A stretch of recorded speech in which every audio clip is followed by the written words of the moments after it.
Class 11th motion in a straight line, इसमें हम लोग आज कवर करते हैं अपने पार्ट 3 को, जिसमें हम लोग को पढ़ना है derivation of equation of motion by calculus method या फिर बाय इंटीग्रेशन मेथड। मतलब कि अभी हम लोगों ने जो भी कवर किया था लास्ट टाइम लेक्चर में, वो हम लोगों ने ग्राफिकल मेथड से हम लोगों ने कवर किया था। Derivation of equation of motion यानी कि v = u + at, इस तरह से हमारे पास 3 इक्वेशंस थी और उसको हमने डेराइव किया था ग्राफिकल मेथड से।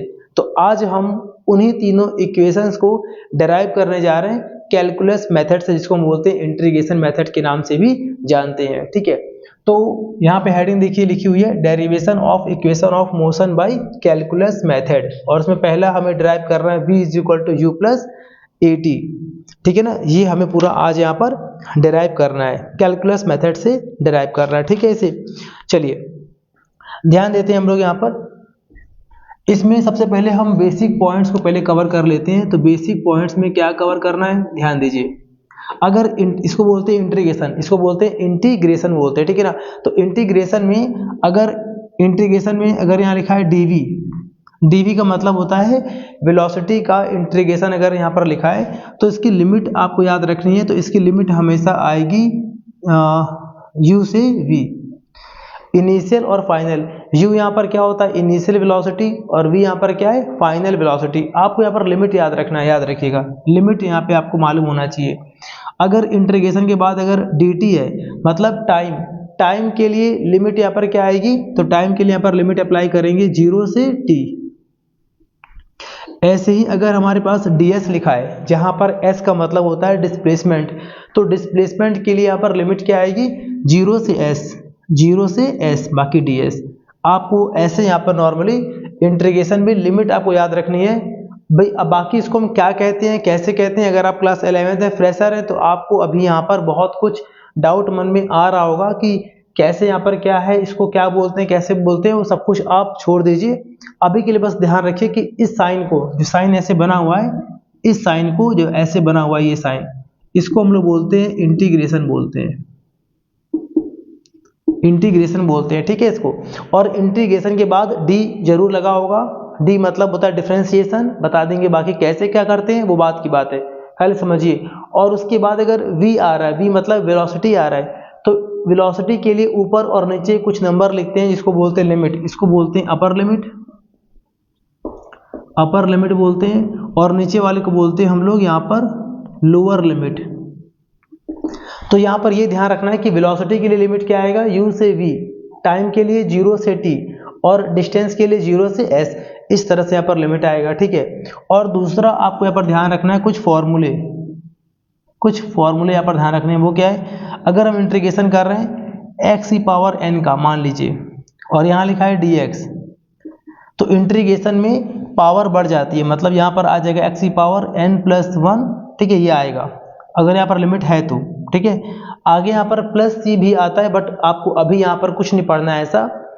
x⁴n का इंटीग्रेशन क्या होगा कि पावर 1 बढ़ जाएगी। जैसे अगर यहाँ पर ये लिखा है x⁴2 और dx, तो इसका आंसर आएगा x⁴3। ठीक है, और अपॉन में क्या आएगा 3, वैसे यहाँ पे अपॉन में क्या आएगा n + 1, मतलब पावर 2 था ना, x⁴2 है तो 2 का इंटीग्रेशन करेंगे तो इंटीग्रेशन में पावर 1 बढ़ जाती है, तो x⁴2 का यहाँ पर हो जाएगा x⁴3/3। अगर यहाँ पर ये लिखा है मान लीजिए v, यहाँ लिखा है मान लीजिए v dv, इसका आंसर क्या होगा, तो इंटीग्रेशन कर रहे हैं v का ना, और v के बाद dv आ रहा है, तो v की पावर 1 है तो पावर 1 बढ़ जाएगी, तो यहाँ पर आ जाएगा v⁴2/2। इस तरह से हमें यहाँ पर सिंपल सा इंटीग्रेशन करना है। ठीक है। अच्छा, अगर ऐसा हो जाए मान लीजिए यहाँ पर कि इंटीग्रेशन के बाद अगर यहाँ पर कुछ भी नहीं है, मतलब केवल dv है, मतलब इंटीग्रेशन के तुरंत बाद d आ जाए। जैसे यहाँ पर देखिए इंटीग्रेशन के बाद तुरंत d नहीं आ रहा है, इंटीग्रेशन और d माने डिफरेंशिएशन के बीच में x आ रहा है। यहाँ पर भी देखिए इंटीग्रेशन और d के बीच में x आ रहा है, यहाँ पर देखिए इंटीग्रेशन और d के बीच में v आ रहा है। लेकिन अगर ऐसा हो जाए कि इंटीग्रेशन के तुरंत बाद d आ जाए, तुरंत बाद, तो फिर ये दोनों कैंसिल आउट, यहाँ पर आंसर खाली v आएगा। जैसे कि इंटीग्रेशन ऑफ dx, तो इसका आंसर केवल x आएगा, इंटीग्रेशन से d कट जाता है। ठीक है, अगर यहाँ पर आपसे बोला जाए यहाँ पर ds, तो इसका आंसर केवल s आएगा। क्लियर है ना यहाँ पर, ठीक है। और देख लीजिए, अगर इंटीग्रेशन के अंदर अगर यहाँ पर लिखा है 5 dV ऐसे लिखा है, अगर इंटीग्रेशन के अंदर d के पहले और इंटीग्रेशन के बीच में, अभी यहाँ पर देखिए इंटीग्रेशन और d के बीच में v आ रहा है, तो v की पावर 1 है ना, तो पावर 1 यहाँ पर बढ़ जा रही है और वही बढ़ी हुई पावर नीचे आ रहा है। लेकिन अगर इंटीग्रेशन के बाद d आ रहा है और बीच में कोई कांस्टेंट है 1 2 3 4 5 ऐसे कुछ कांस्टेंट है, कांस्टेंट मतलब जो d में ना लगाओ, d में यहाँ पर क्या लगा है, d में लगा है v और यहाँ पर v नहीं आ रहा है, तो मतलब ये कांस्टेंट है। तो ऐसे कांस्टेंट को हम बाहर कर देंगे, तो यहाँ पर आएगा 5 इंटीग्रेशन ऑफ dv ऐसे आ जाएगा। मतलब अगर इंटीग्रेशन के अंदर कोई कांस्टेंट है तो उसको हम बाहर लिख देते हैं। ये कुछ यहाँ पर ट्रिक्स हैं, इस ट्रिक्स की हेल्प से हम लोग यहाँ पर सबको ड्राइव कर लेंगे। इसको पहले अच्छे से आप कॉपी कर लीजिए, अगर आपको लग रहा है तो सब कॉपी कर लीजिए, फिर हम देखते हैं इसके ड्राइव को।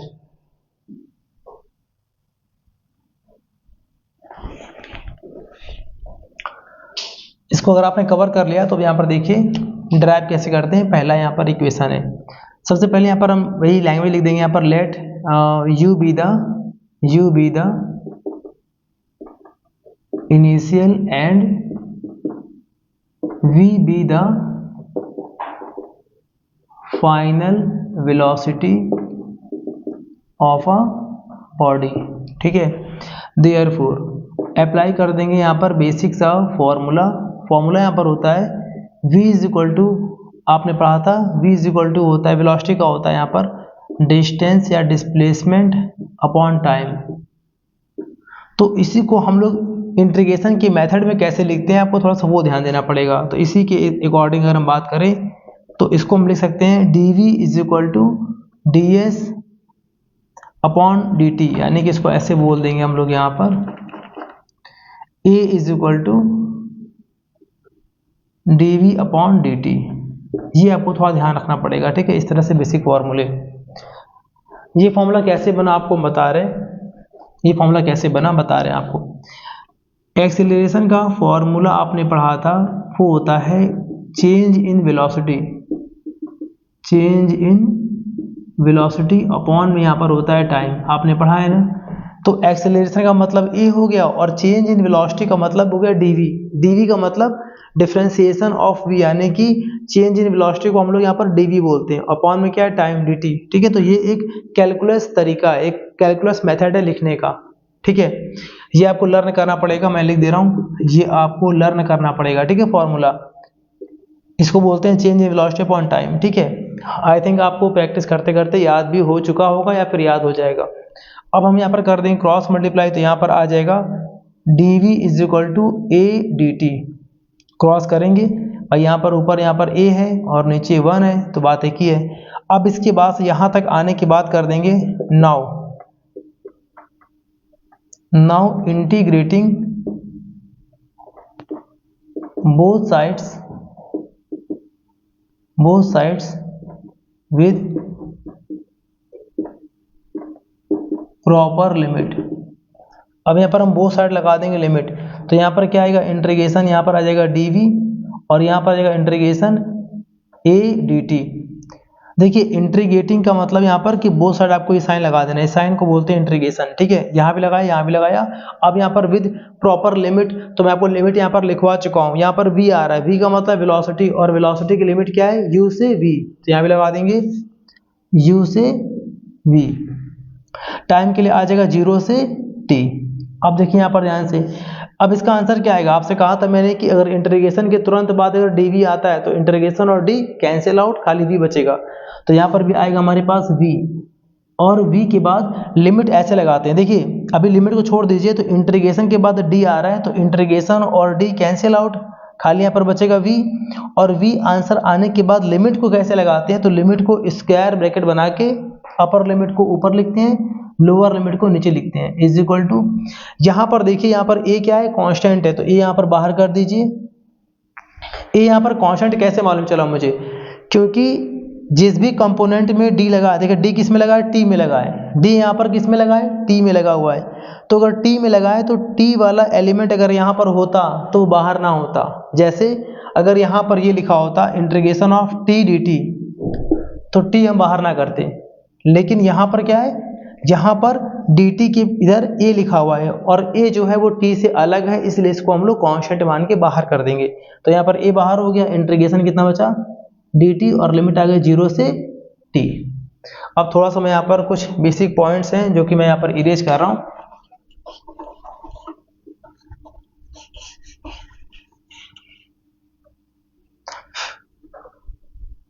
देखिए ध्यान से, यहाँ पर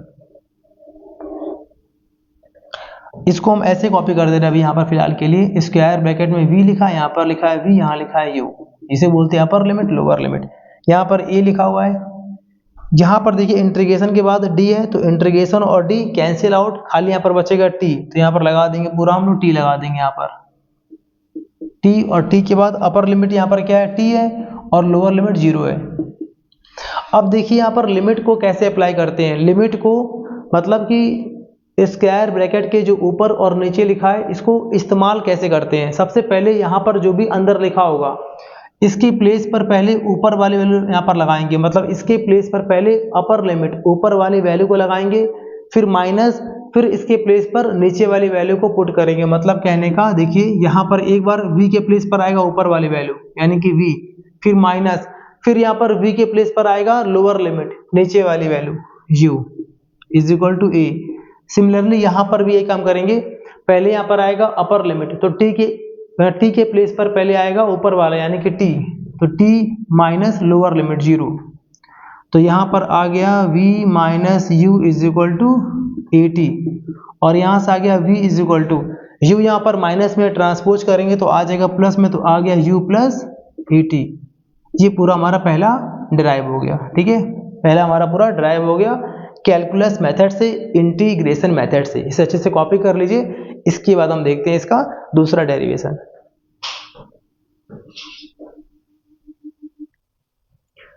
अब यहाँ पर देखिए जो दूसरा यहाँ पर डेरिवेशन है वो यहाँ पर है s is equal to u t plus half a t square. कैसे यहाँ पर करेंगे ध्यान दीजिए।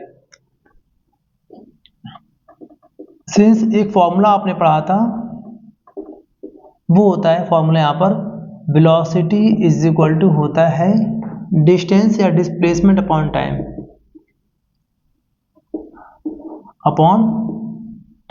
तो अगर इसी को अगर हम लिखते हैं कैलकुलस मेथड में, आपको बस यहाँ पर ये ध्यान रखना है कि किसी भी फॉर्मूले को हम लोग कैलकुलस मेथड से कैसे लिखते हैं। ठीक है ना, तो इसको हम बोलते हैं ऐसे v is equal to d s upon d t, ये हमें ध्यान रखना है। ठीक है, यहाँ पर ना तो ये हमने अप्लाई कर दिया और क्रॉस मल्टीप्लाई करेंगे तो नीचे 1 लगा लेंगे तो आएगा ds और यहाँ पर आएगा v dt, तो हमारे पास आ गया ds इज इक्वल टू आ गया v dt।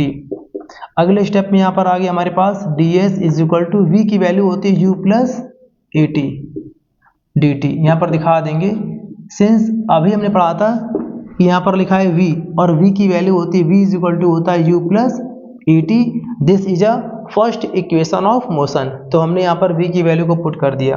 अगले स्टेप में ds is equal two into करेंगे तो आएगा u dt plus a T D T. ठीक है, अब यहाँ पर कर देंगे now integrating both sides with proper limit.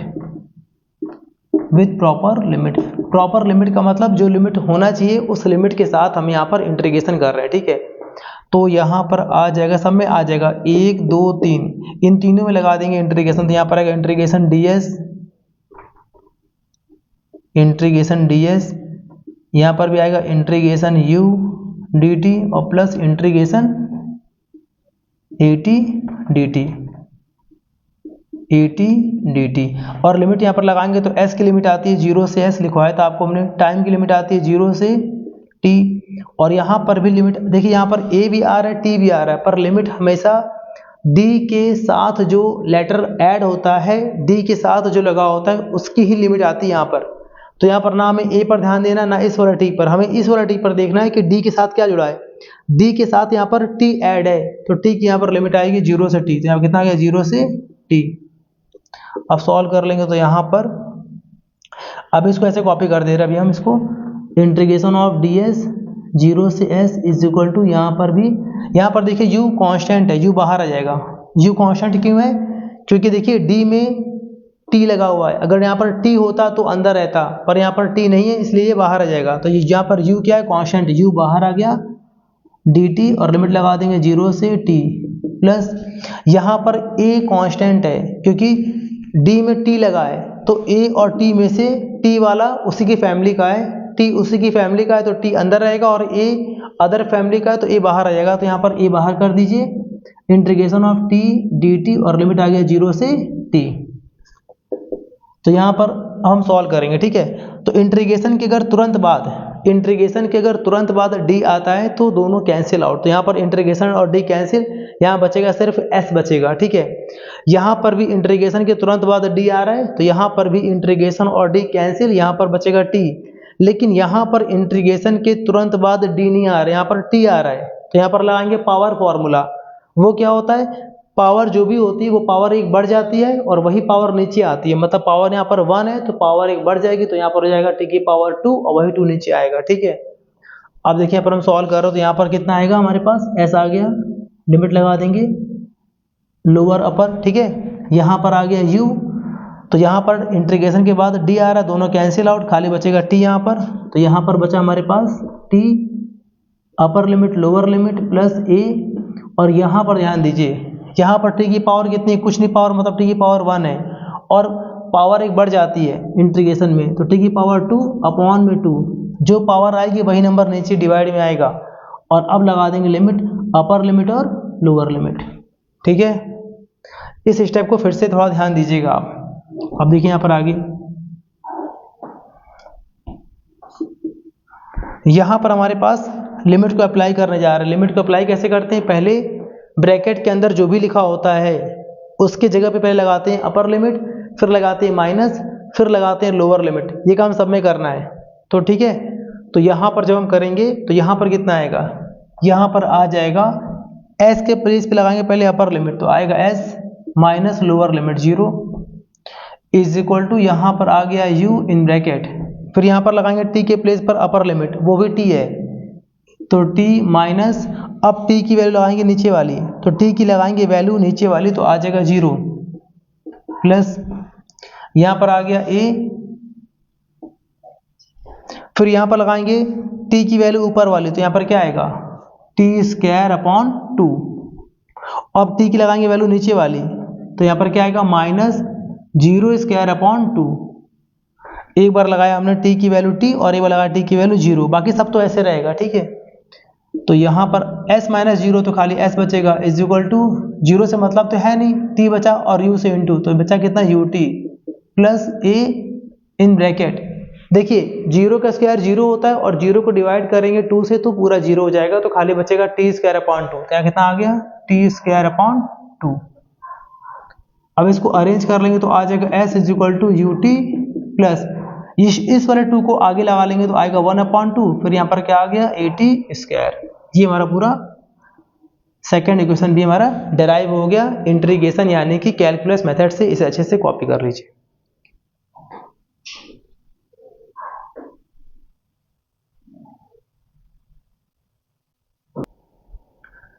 अब यहाँ पर देखिए third equation of motion v square is equal to u square plus 2as का डेरिवेशन यहाँ पर हम देखते हैं, ठीक है।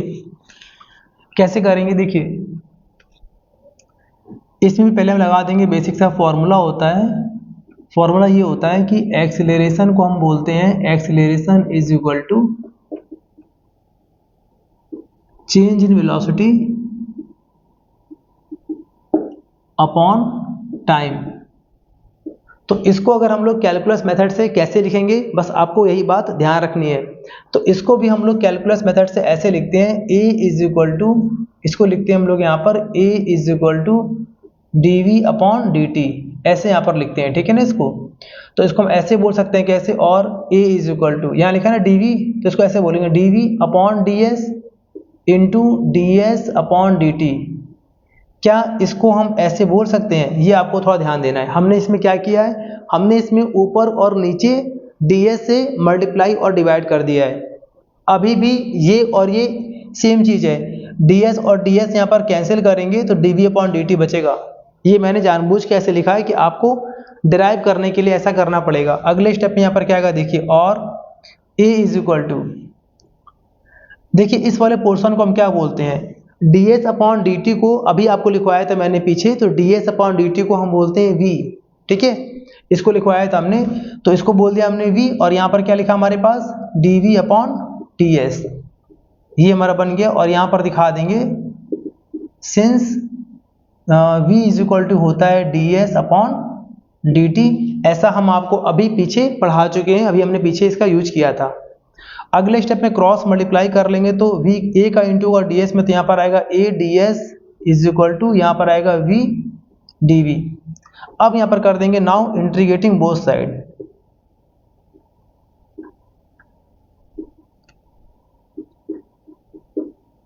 Integrating both sides